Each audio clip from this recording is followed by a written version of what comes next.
Like it or not, the senior and elderly population is vulnerable to negligence committed by medical professionals, nursing home and assisted living facilities, pharmaceutical and medical device companies, insurance companies, and everyday individuals and businesses. The Injured Senior Podcast is here to help. Steve Heisler is the creator of the National Injured Senior Law Center and has been advocating for seniors' rights for over 20 years. You have questions, and Steve Heisler has answers. This is the Injured Senior Podcast. Hello, Injured Senior community. This is attorney Steve Heisler, founder and CEO of the National Injured Senior Law Center, coming to you from sunny and hot Baltimore, Maryland. You are dialed into the Injured Senior Podcast, where we strive to educate and discuss issues of importance to the injured senior and elderly population and to the children and loved ones of injured seniors and elderly. I am your humble host. Now, back in episode 4, we were fortunate to have Brian Therrien as our guest. Brian is the owner of the Disability Digest, which is a free digital resource that helps disabled individuals get their disability benefits and maximize their disability benefits as well. Now, Brian has helped nearly 200,000 people maximize their disability benefits and their income opportunities. And back in episode 4, Brian educated our listeners about who is eligible for Social Security disability and how seniors can go about applying for and getting Social Security disability. And he really made it easy to understand the process, and it was a great show. And I highly recommend that you go into the archives and listen to that show because it's a Social Security disability primer A to Z. So Brian is back with us today to discuss how our listeners can maximize their disability benefits because of COVID-19. Yeah, that pandemic that started rearing its ugly head back in March. So welcome to the show, Brian. It is a pleasure to be here, and I am flattered that you invited me back, Steve.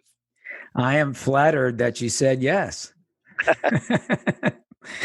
All right. So as we discussed, or as you discussed in episode 4, why don't you just give our listeners a quick refresher on how you help aging individuals get their disability benefits? Yes, I will. Thank you. But first of all, thank you for having me back. I'm excited to share this information with helping people maximize their benefits at this time. But a quick recap on how we help people get approved for disability faster is people can become a member here at the Disability Digest. It is free. We're like a radio or a TV station where we have ads and sponsors and wonderful partners like you, Steve, that we work with. And thank you.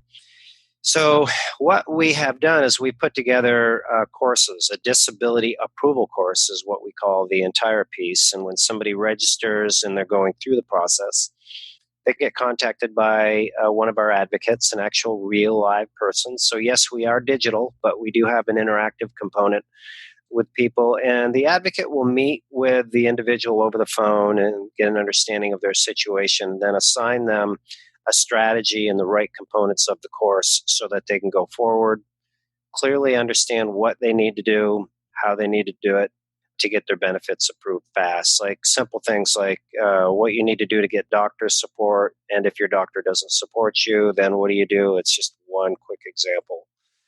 So what this has done is just given people the control and the answers to get the right information to Social Security, which is what they're looking for. And as a result, the approval times are much faster than somebody doing it on their own, long story short. And you did say this is free, correct? Right. That's great. Yeah. So at this time now, people are not able to get to their doctor's appointments. Mm-hmm. The medical field has kind of been turned upside down with COVID-19. My question to you, first question to you is, what steps can one take now at this time to maximize their chances of keeping their benefits in the event of a post-COVID-19 review. And I guess Sure. you might want to start first by explaining why there are reviews. Yes. Yeah, for sure. That's a great point. And this is the part that I'm really excited to get out to people, because not knowing this can be very costly to individuals. So, first of all, when somebody gets awarded for their disability, Steve, they get an award letter. Maybe you've seen one because you have, at one point in time, my understanding, done some of this work. Yes. And so in the award letter, you will see, or one will see, that there is a date or a time frame for a potential review. And that could be every 3 years, every 5 years, every 7 years, something like that. So what that means is Social Security is going to review their case to determine if they're disabled. And these are becoming increasingly popular because Social Security and Medicare have found it's a way for them to save some money. So that's, first of all, understand where you're at in your award letter. If you don't have it, contact Social Security. So the second piece is to understand what you need to do to keep your benefits, which is the focus of your question, if I recall, right? That's it. Yeah. So when you are going through the approval process, the general rules of the game are that you need to have conditions that are being treated by a doctor, and those conditions are putting limitations on you that prevent you from working. When you have been approved, you have to be able to support the same. So now we're in this kind of delicate time with COVID, and some people are having a challenge getting to their doctors. That's certainly going to be taken into consideration. As a matter of fact, the reviews right now have been paused, and there's mixed information as to when they'll resume, but they will. So for right now, the suggestion, Steve, is just do the best you can. If you can do like Zoom meetings with your doctors, or whatever requirements or whatever's available for you to do that, so that you can keep some type of a treatment regime. And some areas are opening back up, gradually now. So first of all, do what you can. Second is, most people, once they're approved for disability after 24 months of receiving their disability payments, become Medicare eligible. And within the Medicare structure, there is Part C programs, Medicare Advantage plans, which most people that are disability recipients are on. And within those programs, their healthcare is now privatized by companies like Aetna, Humana, United Healthcare, and they have all the benefits of A and B, but they have this Part C.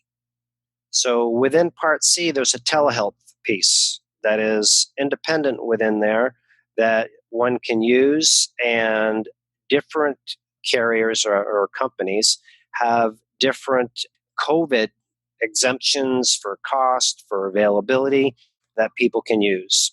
So definitely understand your Medicare options and the Medicare plan that you're on, and leverage what you have in place right now. It's really important. So they also have like a 24/7 nursing hotline that's available. So like, I don't know what's like in the Baltimore area, but I mean, the hospitals are busy here in Vermont, where I live, and getting on the phone with somebody to kind of go through your situation could help you determine if you need to go into the hospital or not, or doctor or not. So those are a few things. I've got some more, but I'm wondering if that kind of created any questions on your side, Steve. Yeah. So if I'm hearing you right, you're saying that you need to find maybe creative ways to make sure that you are complying with what Social Security requires, which is for you to continue to remain disabled and get paid, you have to be continuously disabled, and it has to be documented, just like you talked about in episode 1.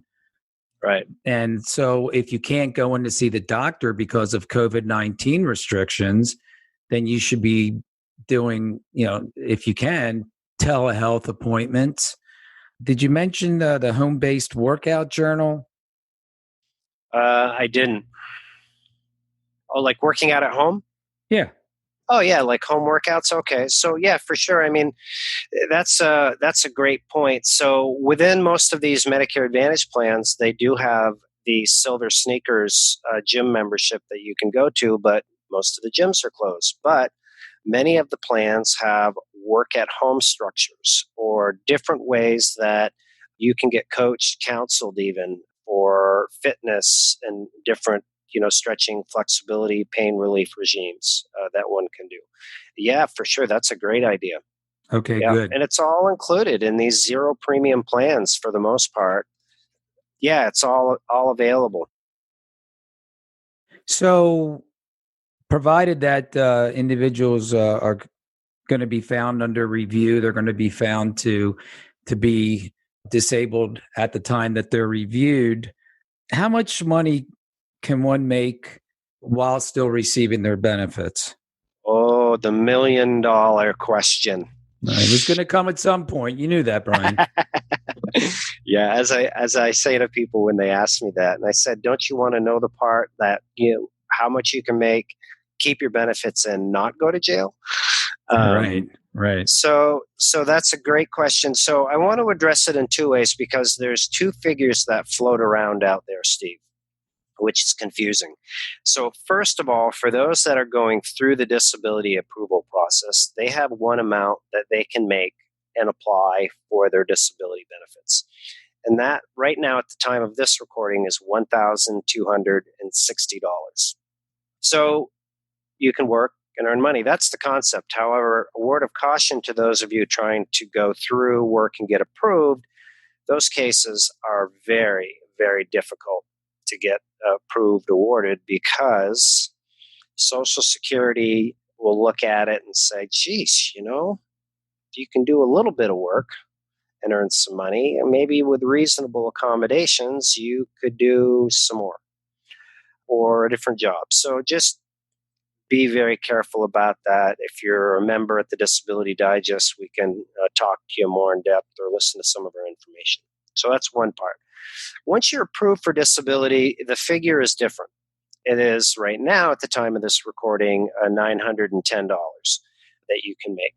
So how that works is if you are working and collecting a paycheck, a W-2, like you're employed by somebody, then it's the gross amount of money that you make on a monthly basis. If it's under $910, then there is no impact on your benefits.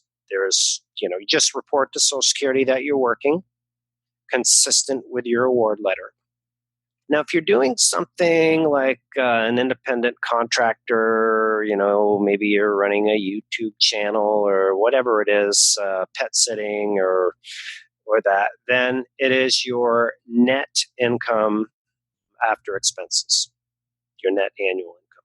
Well, that's if you're like an independent contractor or you're self-employed as opposed to working at McDonald's. Right. That's right. Yeah.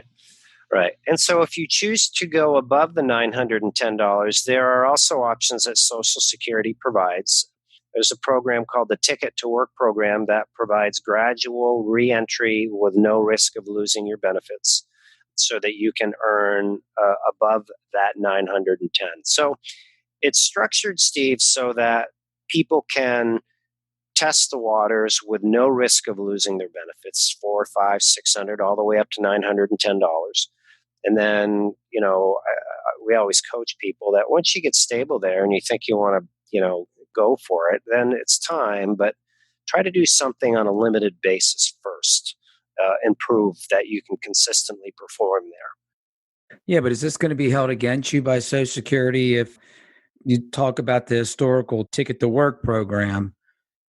If you're working and eventually you're now earning over $910, obviously that's going to set off a red flag, right? So is it with the expectation, is Social Security, do they have the expectation that if you are involved with the Ticket to Work program that you are going to at some point then come back into the workforce and your disability benefits will stop?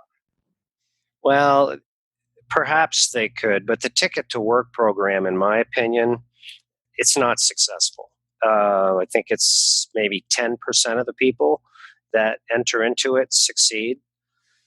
And my assessment on that, Steve, is that it's difficult to get approved disability. Most people have legitimate long-term impairments that they're just not able to work. So, yeah, it's just going back to full time is proven historically not to be successful. And there's all kinds of incentives and tools. And frankly, for Social Security and for other people that are, taxpayers, there's that whole ambition to get people back into that situation. But and many people want to, they're just not able to. Right. Well, how has the crisis affected the opportunity for disability recipients to supplement their income? So we're in COVID-19 now.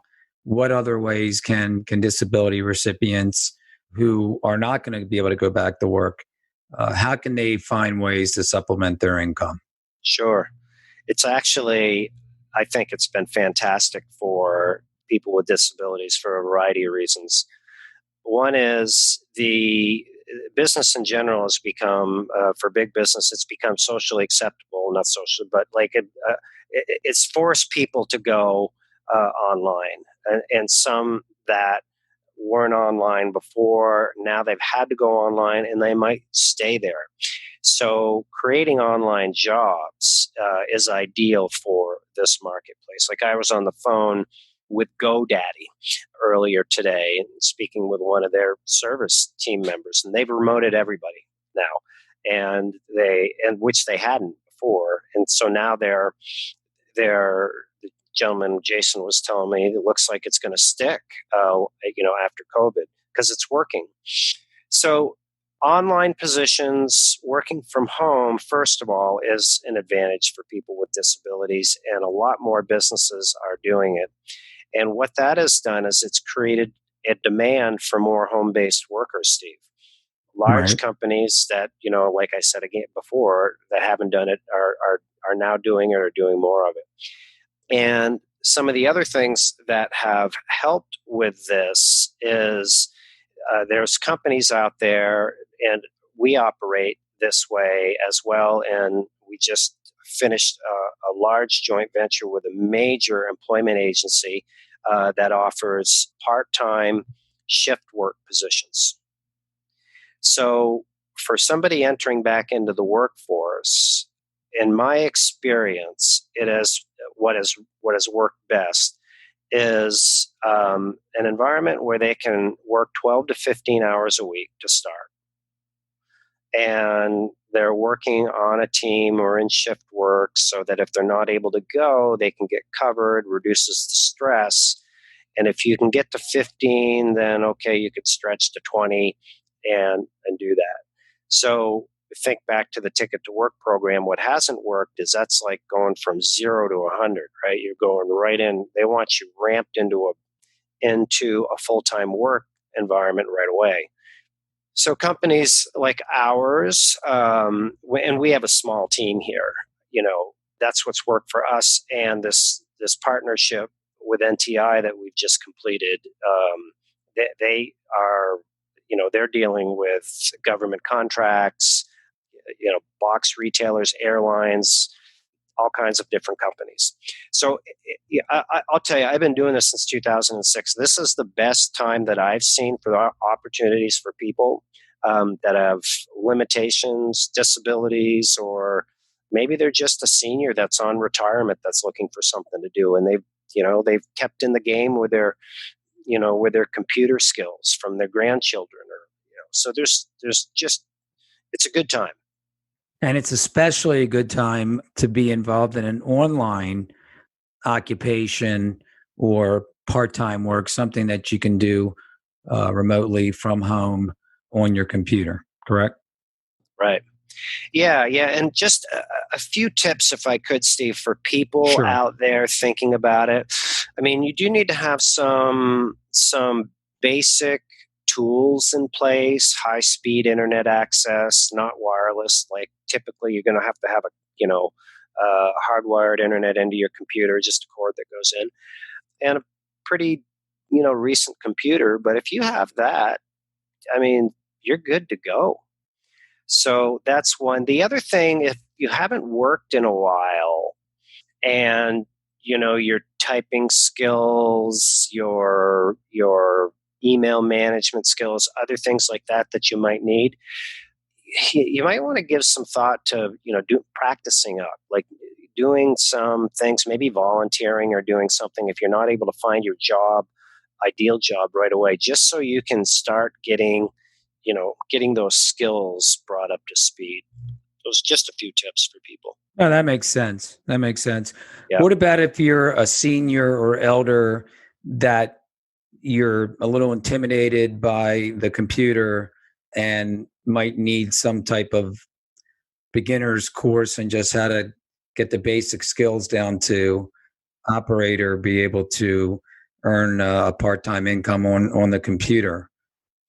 I mean, I don't, if it's a senior, if it's somebody that's on like Social Security disability, Right. I'll just start there, and then I'll address the seniors. There's vocational rehabilitation people that would love to do that. That's what they'll do. You go in, they'll assess you, they'll find out what you need.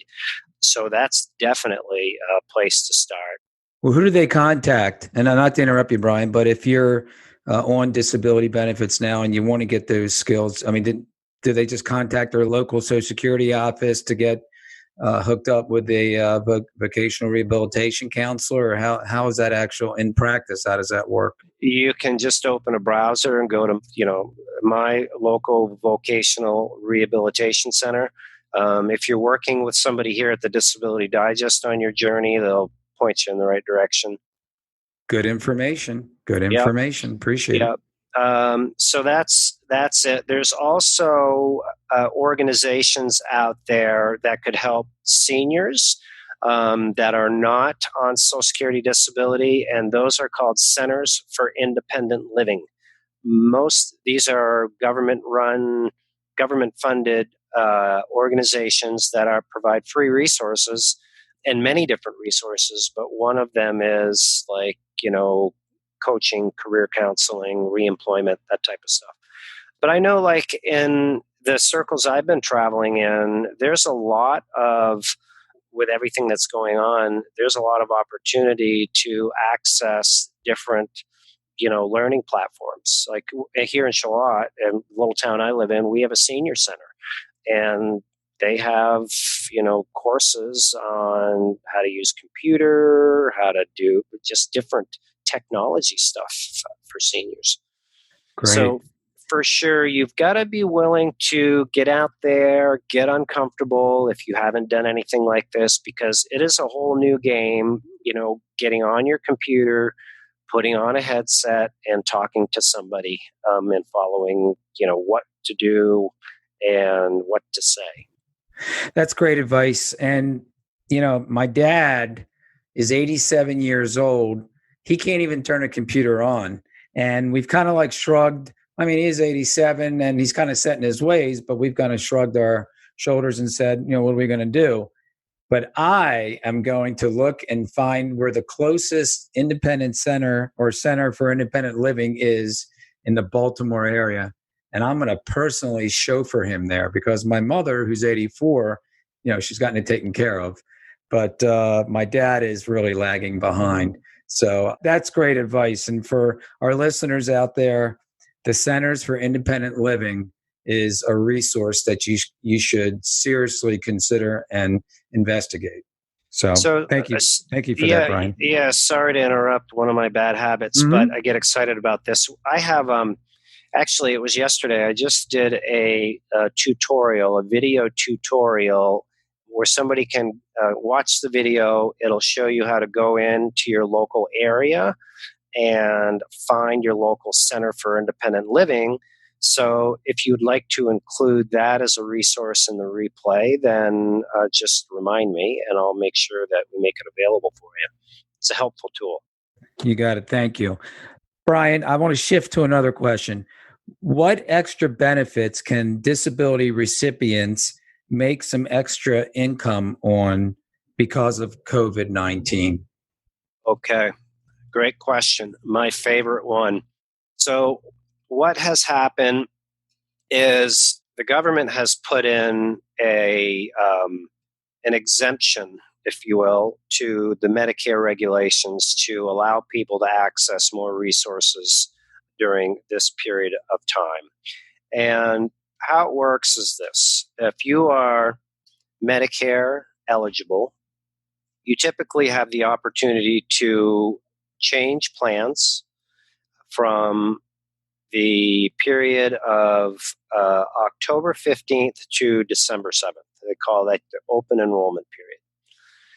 So that's when you can look at new plans, change new plans, all that. There's a few exceptions, but for the most part, that's the general population. So what the government has said is right now, if you're in a state that has been declared a disaster, which many states have, Vermont, Florida, Texas, California, all the major ones we've been working in, that you can find another plan that would do that. Now, this is where there's been the most movement for us to pick up, help people pick up monies, because most people have the set it and forget it mentality with their Medicare. They get on it, they don't review it annually, and there's new plans every year.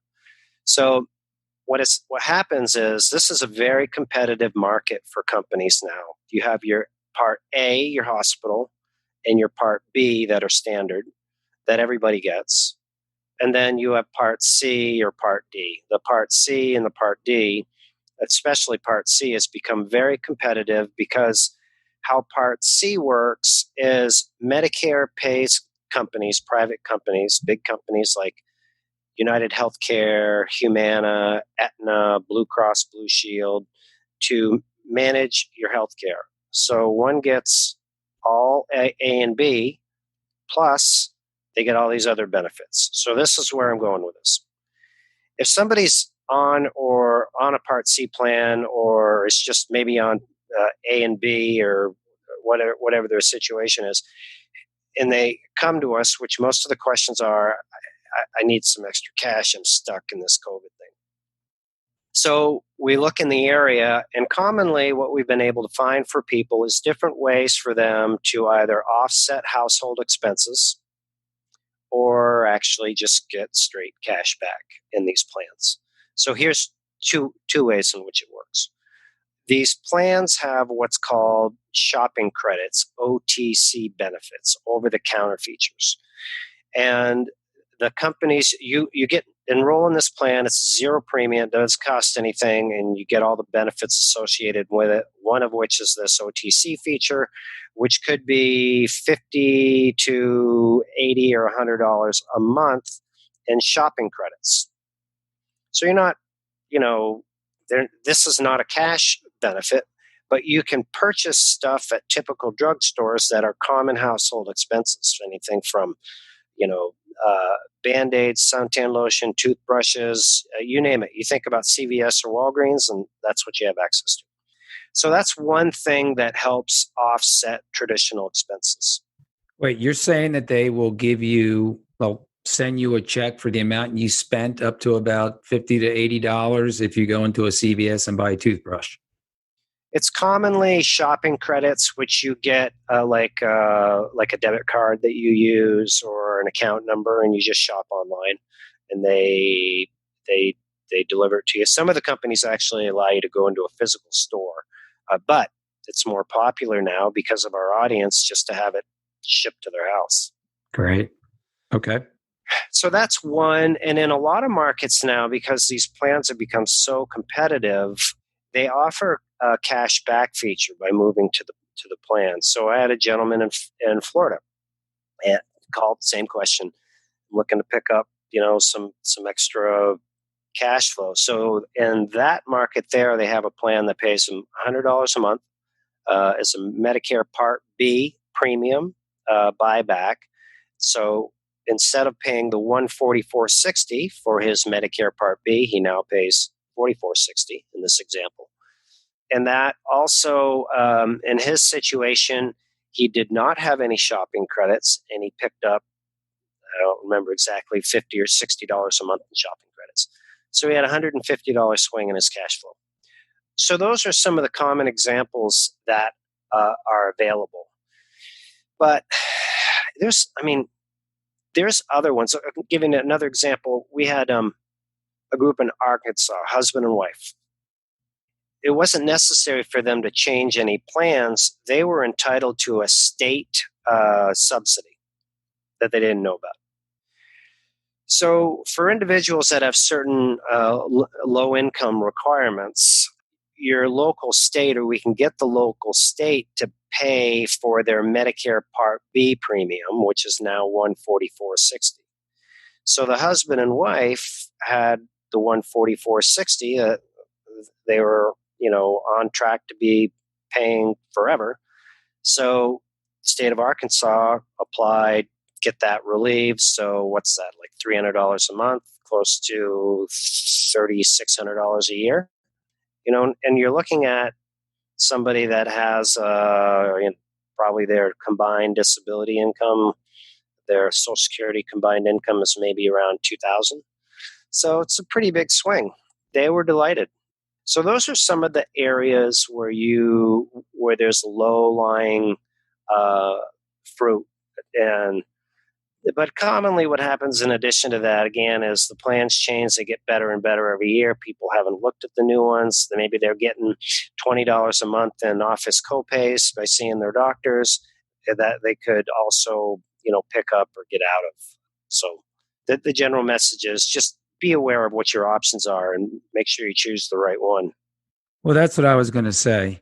So these are options that I'm not on Medicare. I'm a senior. I'm not on Medicare, but I'm sure even people that are on Social Security disability or are seniors and are on Medicare just don't know about.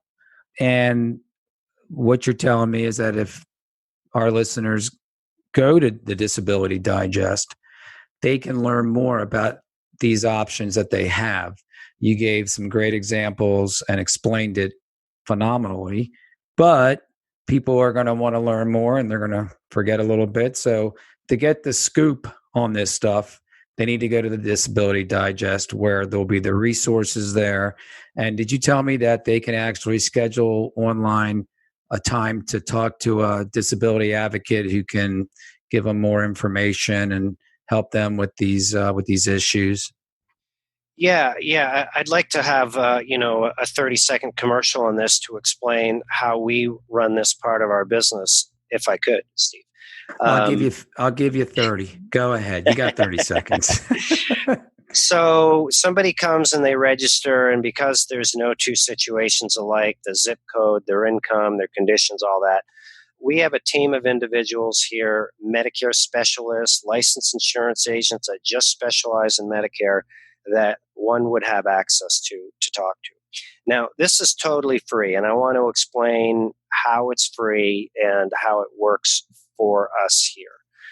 As insurance agents, myself included, and others that work for me, we get paid by the insurance companies to manage the plans that we put individuals on. So, for example, in most markets, we represent the top 5 or 6 different companies.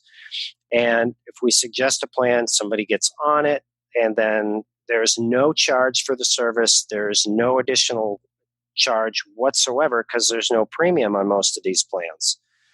So it's free to those that are the recipients, the beneficiaries. Now, on our side, what it has done for us, speaking of going back to work, is it allows me as an individual to put people with disabilities and limitations back to work. Most of the people that do this work here are on Social Security, they have conditions, they know it firsthand, and they're advising others of the same. And behind the scenes is we're pulling all this money out of insurance companies to finance this effort. So when somebody works with us, I tell them right up front, listen, we are very grateful for your business, that you placed your trust in us. It's going to help you out, and it helps us put people back to work. So that might have been 35 awesome. seconds. No, I think it was closer to like a minute, but we'll let it go this time, Brian. No, I appreciate it.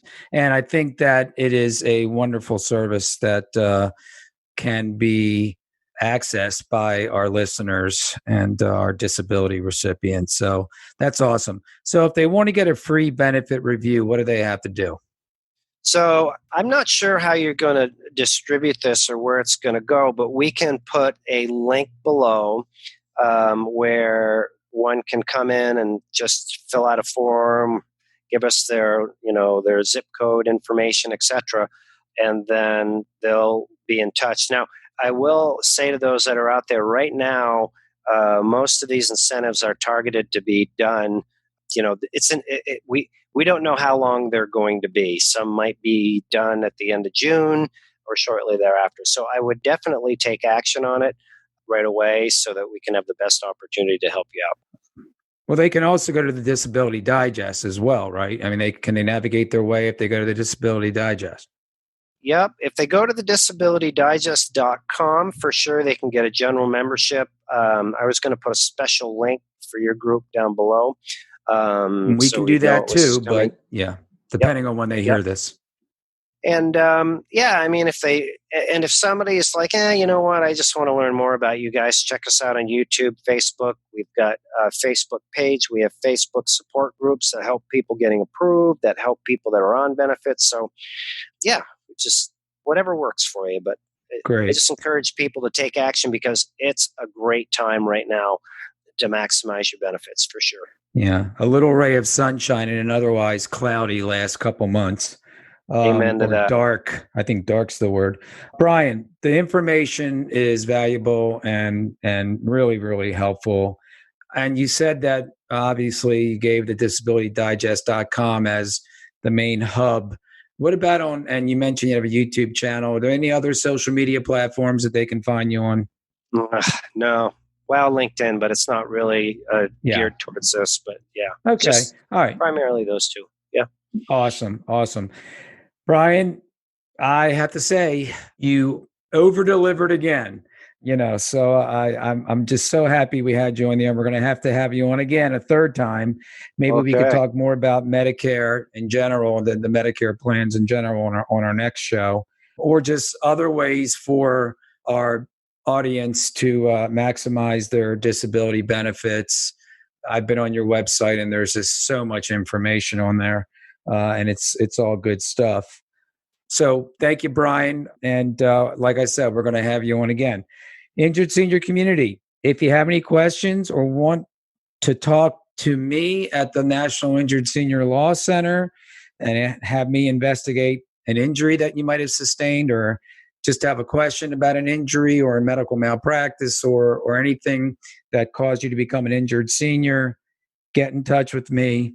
All I have to do is just type in info at injuredseniorhotline.com. And that's my email address, info at injuredseniorhotline.com. And I will be more than happy to discuss your situation with you. Also, audience and injured senior community, I am looking for individuals who want to come on our show and talk about their struggle or their triumph over an injury or a condition or disease such as sepsis or anything. We want to hear some stories. If they're inspiring, that's great. But if not, we want to educate the community, our listeners, about different situations that happen as a result of whether it's negligence or not, just a medical problem that happened, and we want to learn from it, and we want to hear about it. So all I have to do is audition for the show and get in touch with me again at info at injuredseniorhotline.com and say, hey, I want to come on the show, and I will reach out to you and we'll talk about it. And again, we talked about that special link. Brian talked about that special link. So if you want to learn more about what you heard today or read the show notes, just go over to the page that has our show notes, which will have a summary of today's show, and we'll have the link that we talked about. And feel free to reach out to us if you have any questions about that. And again, one more time, you can get in touch with me at info at injuredseniorhotline.com. Our National Injured Senior Law Center website is www injuredseniorhotline.com. Also, Injured Senior Community, I really would appreciate it if you would subscribe to this podcast. And when you subscribe, have a listen and then go ahead and review and rate us. I have no problem with any suggestions on how we can be better. I'm sure you probably want me to talk less, but that's all good. Whatever you think is best. I'm only looking out for the listenership and the community, and I want everyone to get the best possible experience they can. So thanks again for listening to the show. Be sure to tune in to next week's show, and I will talk to you next week. Be safe, everybody. Thanks for listening to the Injured Senior Podcast with Steve H. Heisler. If you enjoyed the podcast, please rate, subscribe, review, and share on Apple, Google, or wherever you get your podcasts. To find out more or to get help anytime, go to injuredseniorhotline.com or call 855-622-6530. We'll see you next time.